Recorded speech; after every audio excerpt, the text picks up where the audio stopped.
সংস্কার ইস্যুতে আলোচনার মাধ্যমে গ্রহণযোগ্য সমাধান বের হয়ে আসবে বলে মন্তব্য করেছেন বিএনপি মহাসচিব মির্জা ফখরুল ইসলাম আলমগীর। অল্প সময়ের মধ্যেই নির্বাচিত সরকার আসবে বলেও আশাবাদ ব্যক্ত করেছেন তিনি। দলের সদ্য প্রয়াত ভাইস চেয়ারম্যান আব্দুল্লাহ আল নোমানের স্মরণসভায় এসব বলেন মির্জা ফখরুল। স্মরণসভায় আব্দুল্লাহ আল নোমানের বর্ণাঢ্য জীবনের উপর আলোচনা করেন তাঁর দীর্ঘদিনের সহকর্মীরা।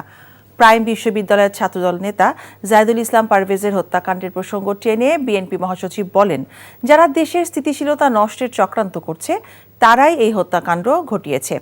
বলেন, বিএনপির সংগ্রাম এখনো শেষ হয়নি। সংস্কারের বিষয়ে সব পক্ষকে ধৈর্য নিয়ে অপেক্ষার আহ্বান জানান তিনি। সংস্কার, নির্বাচন, এই কথাগুলো সাধারণভাবে অনেক বেশি উচ্চারিত। রাজনৈতিক দল সকলের দায়িত্ব হবে অত্যন্ত ধৈর্যের সঙ্গে সমস্যাগুলো আলোচনার মাধ্যমে সমাধান করা।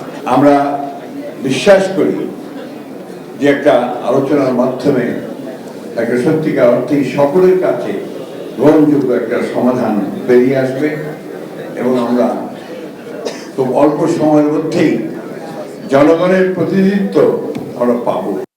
বান্ডেল থাকলে প্রতি সেনমানিতে টাকা বাঁচবে। বিকাশ সেনমানি বান্ডেল কিনে জিতুন প্রতি লেনদেনে।